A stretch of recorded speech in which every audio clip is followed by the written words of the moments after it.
Bonjour tout le monde, alors bienvenue sur la chaîne des Vies et des Victoires. Alors aujourd'hui, on est assez nombreux quand même. Donc on est en compagnie de Mola et en compagnie de Jeff.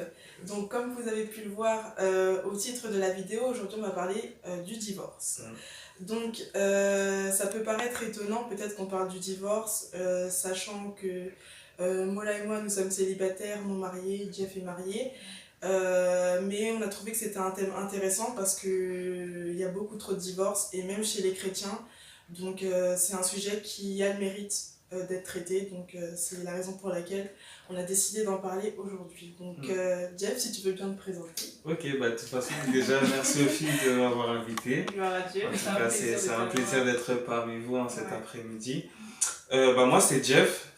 Jeff Osayosu. Alors, je suis marié, je me suis marié avec une merveilleuse femme. Il y a 2 ans qui s'appelle Nancy. Et par la grâce de Dieu aussi, on a une petite fille qui s'appelle Eden Zoé. Alors, il y a déjà 2 ans de cela, le Seigneur m'avait inspiré de mettre en place un mouvement qui s'appelait Génération sans divorce. Parce qu'en réalité, c'est un thème qui touche beaucoup de personnes dans notre société. Et en fait, j'ai toujours été une personne qui, je pense, une de mes missions, c'est que le Seigneur m'a donné, c'est d'essayer de résoudre certains problèmes de société en apportant les solutions de la parole de Dieu, en fait. Et à un moment, c'est vrai que dans ma vie, j'étais vraiment entouré de beaucoup de personnes qui divorçaient, et le Seigneur m'avait demandé de mettre en place une plateforme qui allait traiter, qui allait parler du divorce et qui allait enseigner certains principes du mariage, mais basés selon la parole de Dieu. À l'époque, j'étais pas encore marié, donc on avait essayé de faire un talk show avec des personnes qui étaient mariées, qui donnaient des conseils, etc. Et par la grâce de Dieu, c'est une page qui, par la grâce de Dieu, impacte aussi énormément. Énormément. Il y a beaucoup de gens qui sont touchés par les postes qui y sont mis. Donc voilà. Dieu. Comme disait Ashley tout à l'heure, on n'est pas encore mariés, mais nous on parle déjà du divorce. Ça pourrait choquer certaines personnes que des filles qui sont célibataires parlent du divorce, pensent déjà au divorce, comme on a pu avoir les remarques dernièrement lors de notre rencontre. Mais comme disait Jeff, Génération sans divorce, du coup c'est pour prévenir justement. Exactement. Donc c'est pour prévenir, en fait on en discute pour justement éviter d'en arriver au divorce. Exactement. Donc c'est ça aussi le but de Génération sans divorce. Exactement, c'est exactement ça. C'est parce que en fait le problème c'est s'il y a divorce, c'est que peut-être que souvent la base n'était pas aussi bonne en fait. Et comme on le dit souvent dans Génération sans divorce, on a essayé d'englober 3 raisons pour lesquelles les gens divorcent en fait. Pour la première raison, c'est que les gens ils négligent les questions, ils négligent les choses basiques du mariage, les questions basiques du mariage, c'est-à-dire comment faire le bon choix, comment trouver la bonne personne, qu'est-ce que c'est qu'être un homme, qu'est-ce que c'est qu'être une femme. Déjà, c'est des choses basiques comme ça, les gens ne le savent pas, mais ils rentrent dans le mariage. C'est-à-dire que tu peux pas avoir un succès dans quelque chose quand tu t'engages dans une chose sans te préparer et sans savoir qu'est-ce que c'est que la chose. Je suis une femme, c'est quoi être une femme? Je suis un homme, c'est quoi mon rôle dans le couple? C'est pas possible en fait. Et la deuxième chose, c'est négliger la période de restauration de l'âme.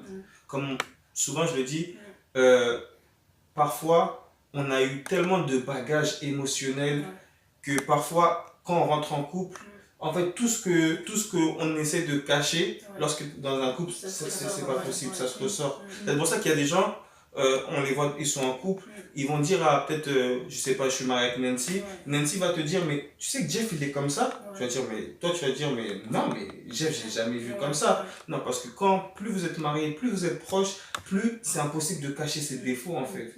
Donc, c'est pour ça que c'est très important qu'avant de se marier, d'aller voir le Père qui est dans les cieux et dire, Seigneur, franchement, restaure-moi. J'ai ce problème-là, j'ai souffert de ça, j'ai souffert de ci, mais Saint-Esprit, aide-moi à être restauré.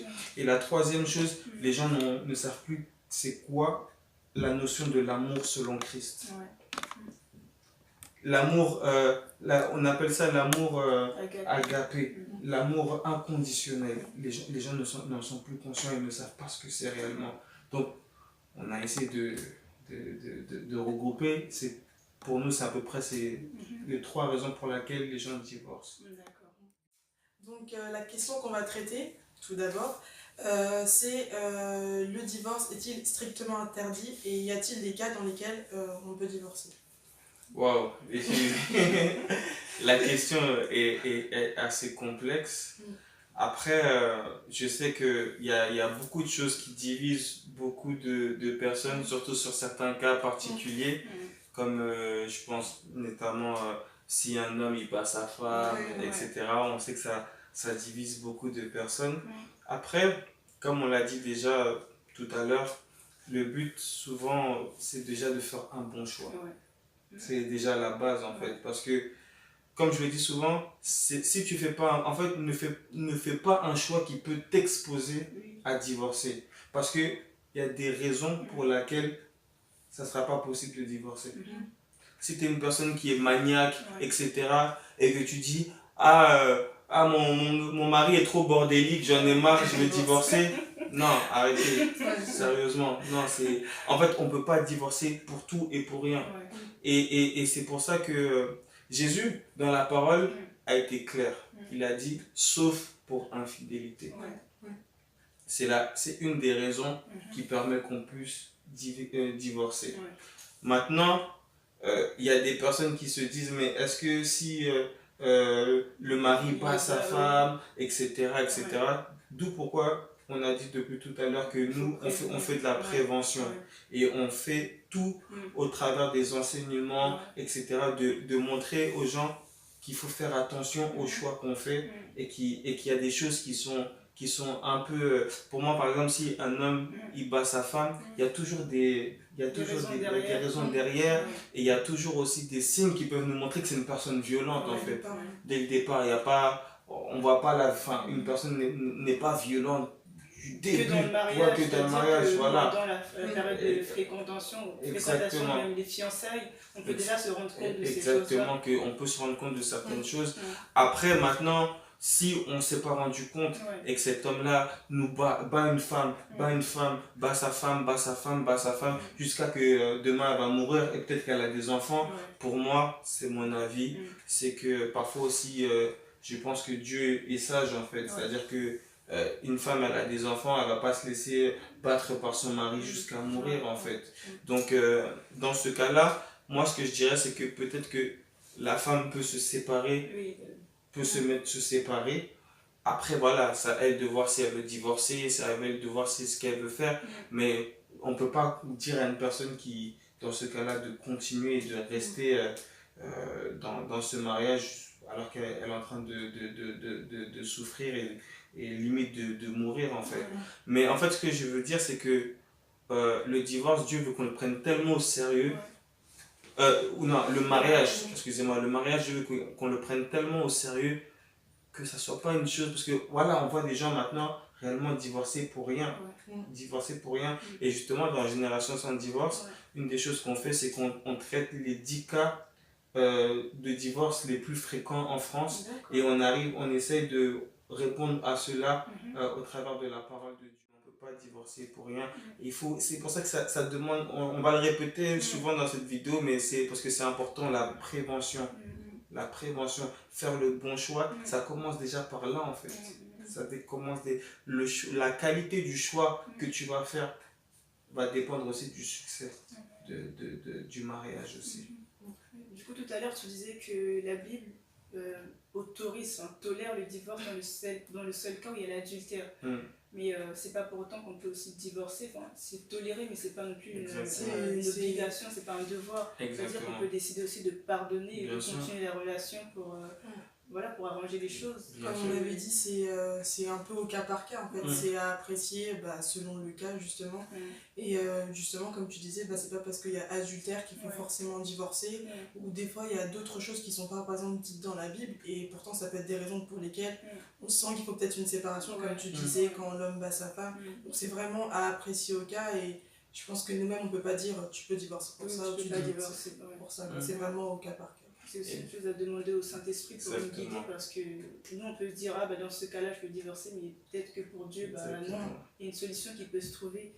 Et du coup on peut aussi, comme tu disais Jeff, lors de la rencontre, juste faire une séparation. Du coup il y a une différence entre séparation et divorce. On peut se séparer pour mieux se retrouver et continuer dans la relation. Exactement, je donne souvent l'exemple d'une des chantres américaines qui s'appelle Tina Campbell. Et elle faisait partie du groupe Mary Mary et son mari l'a trompé plusieurs fois. Il l'a trompé plusieurs fois. Ça a été très très très dur pour elle. Il y a des moments où elle a failli tuer son mari, elle a cassé sa voiture. C'était voilà. Voilà, c'est ça. Faut pas faire mal aux femmes hein, parce que elles sont dangereuses. Donc du coup, c'était très difficile, mais elle a mis ça en prière. Et aussi, il faut pas oublier que parfois dans le divorce, il y a les enfants aussi qui rentrent en compte. Et du coup, je pense que elle voulait aussi protéger ses enfants, garder entre guillemets, un certain exemple aux yeux des enfants. Et elle a pardonné, c'était pas facile, mais elle a pu pardonner son mari. Et par la grâce de Dieu, actuellement, ils impactent aussi beaucoup d'autres couples qui passent des moments difficiles. Donc parfois, divorcer, c'est pas forcément la meilleure solution. Et je rejoins totalement ce que vous avez dit, c'est que dans ces cas-là, il faut aussi demander au Saint-Esprit qu'est-ce qu'il faut faire en fait. Parce que parfois, on ne sait pas pourquoi le mec il a trompé, ça se trouve il avait des défaillances, comme tout à l'heure on a dit, restauration de l'âme, c'est important, peut-être c'est des choses qu'il n'avait pas forcément fait avant de se marier, etc. Mais voilà, au travers de son mariage aussi, Dieu les a restaurés, chacun d'eux. Aussi peut-être cette dame aussi, elle avait des choses à travailler en elle, etc. Bref, je dis pas que c'est bien qu'il ait trompé sa femme ou quoi que ce soit, mais c'est juste pour dire que voilà, ils ont pu aller de l'avant, arranger les choses, donc gloire à Dieu, c'est le principal. Parce que du coup, là on fait la différence du coup, entre enfants de Dieu et les gens du monde, parce qu'on a vu qu'aujourd'hui dans la société, le divorce était devenu la solution, c'était la facilité. Du coup, au moment où les gens du monde ils vont plus vers la facilité, donc le divorce, là cet exemple-là, ça nous encourage aussi à nous dire que nous, on est enfants de Dieu, on a le Saint-Esprit pour nous aider dans nos choix, donc on peut arranger les choses. Parce que tromper, le divorce, il le dit, quand on trompe, on peut divorcer. Pourtant, eux, ils n'ont pas choisi cette facilité-là de divorcer. C'est pas la solution. Et je donnerais même un autre exemple. Il y a une fille, une américaine, et un couple d'ailleurs, ils sont assez connus sur les réseaux sociaux, ça s'appelle Heather Lindsay et Cornelius Lindsay. Je ne sais pas si vous connaissez, mais c'est deux personnes qui impactent énormément leur génération et Dieu les utilise vraiment très, très puissamment. Et ces deux personnes-là, elles sont rentrées dans le mariage. Les 2 premières années de leur mariage, c'était une catastrophe. Chaque jour, tous les jours, les deux pensaient à divorcer. C'est-à-dire que c'était tellement difficile. C'est pour ça que même s'il y a des personnes qui nous regardent et qui vivent des moments difficiles dans leur mariage, moi je crois qu'avec Dieu, tout peut aller en fait. Peu importe les difficultés, peu importe les combats, il faut juste se battre et s'accrocher à Dieu. Et les deux, à un moment, les deux ils se sont dit, mais concrètement on fait quoi? Ils ont décidé de se battre pour leur mariage. Et des personnes, en fait, j'aimerais dire que le mariage, il faut se battre. Pensez même pas que quand vous voyez deux couples qui sont heureux, qui vivent bien leur mariage, qui disent le mariage est beau, c'est que c'est facile. Non, ça c'est un mensonge. Même avec Dieu, on peut avoir Jésus, être au centre du mariage. Le mariage n'est pas facile, mais il faut juste s'accrocher et décider de se battre en fait. Et ces personnes-là ont décidé de se battre et maintenant leur mariage inspire des millions de personnes. Des millions de personnes. Cette femme-là, elle inspire beaucoup de femmes, cet homme-là inspire beaucoup d'autres hommes. Pourtant, leur mariage, c'était, entre guillemets, excusez-moi du terme, c'était un bordel au début. Excusez-moi du terme, mais c'est vraiment pour dire que non. Le divorce, c'est vrai que c'est quelque chose, c'est un fléau de notre société, mais on peut le combattre. Amen. Du coup, Jeff, tout à l'heure, tu nous parlais du fait de se battre, en donnant des exemples, des gens qui se sont battus pour reconstruire leur couple. Et on a même vu qu'il y a des couples les plus influents dans ce monde, comme Michelle et Barack Obama, qui ont dû, dans un moment de leur mariage, consulter un conseiller matrimonial pour pouvoir les aider justement à reconstruire leur relation quand ça allait mal. Du coup, je voulais savoir, parce qu'on a vu qu'aujourd'hui dans la société, les gens ils choisissaient plus la facilité, donc le divorce. Donc aujourd'hui, le divorce est devenu quelque chose de banal, de normal, et tout le monde, quand il y a un souci, directement le divorce. Est-ce que nous, en tant que chrétiens, justement, pour prendre cet exemple de reconstruire notre couple, est-ce qu'on pourrait nous aussi consulter des conseillers matrimoniaux pour arranger nos histoires de mariage? Est-ce qu'on peut juste s'arrêter au fait que voilà, on prie, on demande le Saint-Esprit enfin, est-ce qu'on peut faire ça nous aussi? Bah après déjà, moi je pense que chaque couple, chaque personne qui est mariée, chaque couple marié doit avoir des personnes autour d'eux à qui, entre guillemets, je dirais, ils doivent rendre des comptes en fait. C'est-à-dire que je sais qu'avec Nancy, le jour où ça ne va pas, on a 2 ou 3 personnes à qui on peut aller se confier, à qui on peut dire non, là en ce moment avec Nancy, ça va pas, etc. Est-ce que tu peux nous donner des conseils, etc. Parce que parfois, en fait, quand vous êtes deux, vous vivez les choses, vous êtes toujours là, mais vous avez besoin d'un regard extérieur et des personnes qui sont sages. Pas n'importe qui, il ne faut pas demander à n'importe qui. Il faut demander, je pense, à des gens qui ont aussi de l'expérience et des personnes qui sont sages, qui peuvent vous donner des conseils et qui peuvent vous pousser à aller de l'avant. Parce qu'il y a des personnes, il y a surtout les filles, vous aimez trop raconter vos problèmes à vos amis. C'est vrai. Ouais. Et ton ami, il y a des amis sages. Il y a des amis qui vont te dire, même si il y a des amis, tu vas pouvoir lui dire, tu vas lui dire peut-être, tu sais quoi, mon mari en ce moment il fait ça. Elle va te dire, mais quitte-le. Mais quitte-le. Hein? Il fait ça, mais arrête, tu vois. Mais non, s'il abuse, etc. Non. Il y a des personnes qui vont te dire, ok, c'est quoi, c'est pas facile, mais c'est quoi, fais ça. Essaye de discuter avec lui. Tu vois, vous voyez, et parfois, je pense, c'est pour ça que souvent dans ce genre de cas, il faut essayer de demander à des personnes matures. Ça peut être les parents, mais parfois aussi les parents peuvent trop prendre parti. Et ça, c'est pas forcément la bonne chose. Mais en tout cas, je sais pas, que ça soit dans vos communautés ou bien des personnes, si vous êtes à l'église, peut-être d'autres personnes plus matures ou quoi que ce soit, ou bien le pasteur ou bien un couple. Mais après, moi, personnellement, je pense pas que ça soit mauvais ou un péché d'aller voir un conseiller matrimonial. C'est toujours un plus. Ouais, c'est toujours un plus. Mais après, quand même, pour un chrétien, je conseillerais plutôt d'aller voir une personne qui dans son entourage chrétien, on va dire principalement. Après, je dis pas que c'est pas un péché d'aller voir un conseiller matrimonial. Je dirais aussi, je sais que parfois suivre, ne serait-ce que moi, suivre des personnes sur les réseaux sociaux, des couples qui m'inspirent, c'est aussi quelque chose qui est important en fait. En fait, c'est pas, même si tu les connais pas, mais juste parfois regarder comment ils se comportent. Après, c'est vrai que les réseaux ça peut être trompeur parce que les gens montrent toujours. Mais il y a des gens, par exemple, Elder Lindsay Cornelius, excusez-moi, je vous en ai parlé tout à l'heure, ils ont vraiment pas de mal à dire, à raconter leur histoire en fait. Et surtout ne pas faire croire que tout est rose dans le mariage en fait, c'est-à-dire qu'il y a des moments où c'est compliqué et vous avez besoin aussi des personnes comme ça en fait.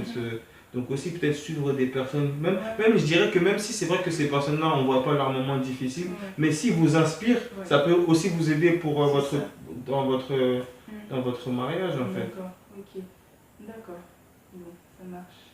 Et du coup, comment on pourrait expliquer à un non-chrétien cette notion du mariage?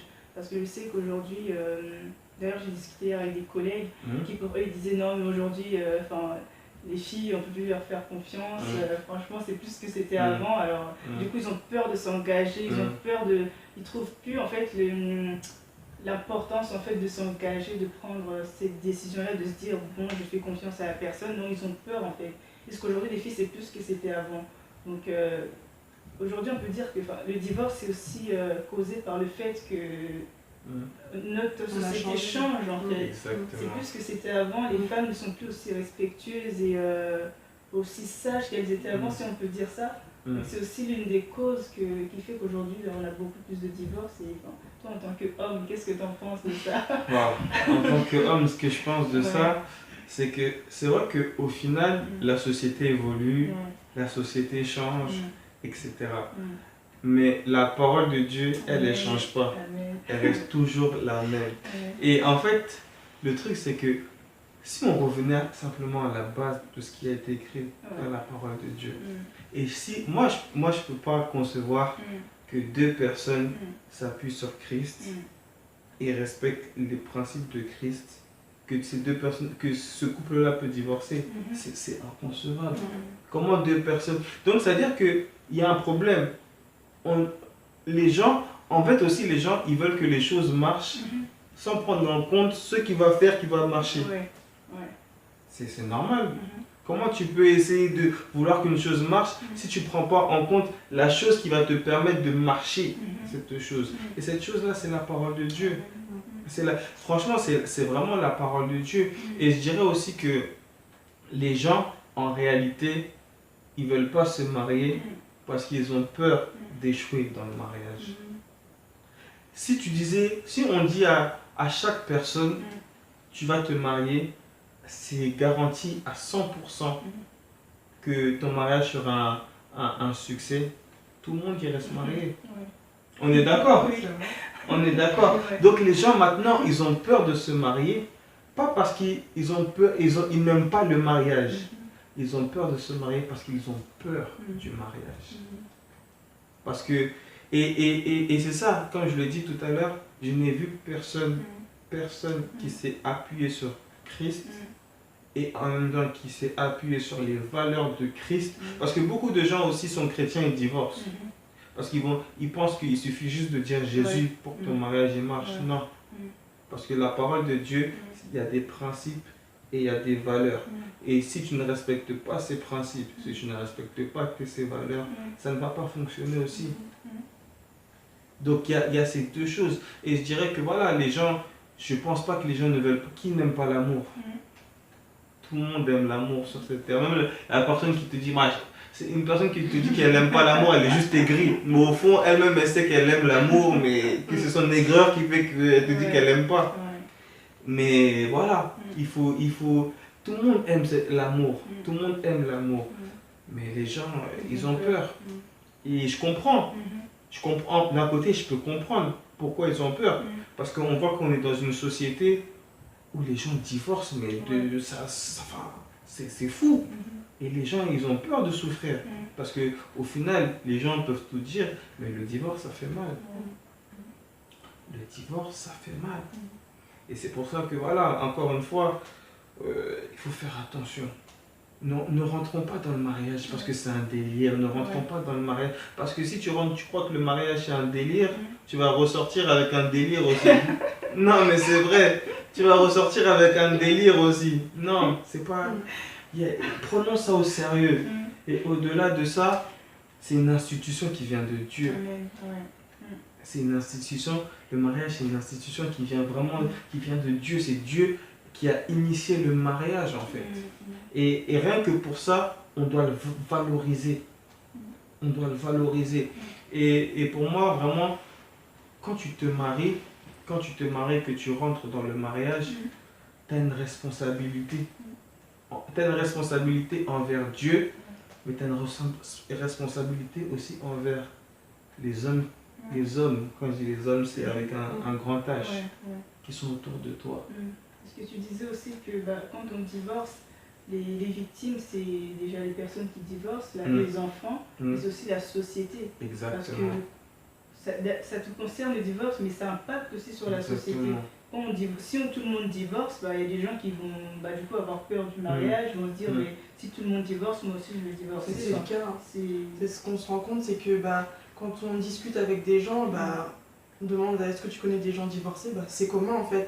Et justement, quand on va voir qu'il y a un couple qui tient depuis peut-être 30 ans, ça va nous choquer, on va être très étonnés, alors que c'est censé être quelque chose de normal.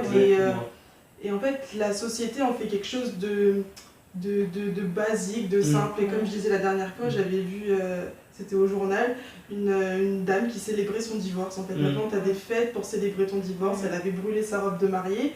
Et elle était contente, quoi, c'était sa fête. Et c'est là encore où on se rend compte que ça impacte la société parce que comme on pense que le divorce est normal, on en fait presque une fête, on n'en a pas peur, c'est normal. Et c'est dommage parce que du coup, même en rentrant dans le mariage, en espérant que tout se passe bien, on dit quand même, ouais, mais si je divorce, je ferai ça. On met le divorce en possibilité Et c'est quelque chose qui m'a marqué aussi quand tu parles avec ta femme, c'est que pour Jeff et Nancy, le divorce ne fait pas partie de leur vocabulaire en fait. Et c'est un truc qu'il faut mettre dès le départ dans sa tête. Il ne faut pas offrir ça comme le divorce comme une possibilité. Et si dès le départ tu l'offres pas comme une possibilité, s'il y a un problème, tu trouveras une autre solution que le divorce en fait. Et c'est dès le départ, il faut mettre son cerveau en mode divorce. Vous voyez dans le dictionnaire là, ça n'existe plus. Et je pense que c'est vrai. Et en tout cas, moi, je me suis laissé un mot d'ordre dans ma vie. Le mot d'ordre, c'est qu'il faut que les gens regardent ma vie et se disent c'est possible. Dans le mariage, ils doivent regarder mon couple et se dire c'est possible. Parce que en réalité, si nous sommes le ciel de la terre et la lumière de ce monde, alors lorsque les gens du monde nous regardent, ils doivent se dire c'est possible. Et moi je crois, moi franchement je suis convaincu à 100%. Une des choses que Dieu m'a fait comprendre, que si il a institué le mariage et qu'il a dit qu'un mariage peut durer toute une vie, moi je m'accroche pas sur ce que je vois, je m'accroche sur ce que la parole de Dieu dit. Si le divorce est interdit, donc tu peux avoir un mariage heureux et épanoui. Et je précise bien heureux et épanoui, parce qu'il y a des gens qui ne sont pas forcément divorcés, mais qui ne sont pas épanouis. Et ça, c'est pas le but aussi. Le but du mouvement Génération sans divorce, c'est pas juste parce que, tu sais, la dernière fois on discutait, on disait qu'il y a des gens qui ne sont pas divorcés sur le papier, mais dans leur cœur, ils sont divorcés. C'est-à-dire que si tout de suite, là, ils pouvaient juste prendre un papier et signer et dire que c'est fini, ils l'auraient fait. Ils ne le font pas peut-être parce qu'ils ont peur aussi. Il y en a qui ont la crainte de Dieu, ils savent que ce n'est pas forcément bien, etc. Mais ça ne les rend pas non plus épanouis. Mais moi, je veux qu'on arrive à un niveau où on ne divorce pas. C'est pas parce qu'on a peur de divorcer, mais parce qu'on n'en a même pas envie en fait. Parce que la vie à deux, c'est tellement doux qu'on se dit mais non, mais pourquoi je vais me séparer de toi? C'est pas possible. C'est pas possible. Et pour finir aussi, on avait dit la dernière fois, on en avait déjà discuté, c'est que Jésus avec son église ne divorcera jamais. Il n'y aura pas de divorce. Et sur terre, on est appelé à représenter ce qui va se passer dans les cieux. Donc à chaque fois que, en gros, on divorce, on montre à l'ennemi que, en fait, l'ennemi se dit on est en train de ne pas manifester l'image de Christ avec son église. Donc, voilà. Wow. Il y a d'ailleurs un verset dans la Bible qui dit ça, que quand on divorce ici sur terre, ça a un impact directement au ciel. Donc c'est une alliance, le mariage, et ça ne se brise pas comme ça. Donc vraiment le Seigneur puisse nous aider à créer cette génération sans divorce. Donc génération sans divorce. Donc voilà, c'est tout ce qu'on avait comme question. Je ne sais pas si tu as un message de plus d'encouragement pour cette génération, même pour ceux qui ne croient pas forcément en Dieu et qui aimeraient aussi eux avoir un mariage épanoui sans divorcer. Donc je pense que déjà, comme on l'a dit, c'est possible. Déjà, rien que si on se met ça dans la tête, ça va déjà faire avancer les choses en fait. Et aussi, j'encourage les gens à aller aussi sur la page Génération sans divorce. On essaie de donner des conseils, de faire certaines choses qui peuvent aussi aider les gens, les jeunes surtout. Vraiment, notre vision, c'est les jeunes, on va dire.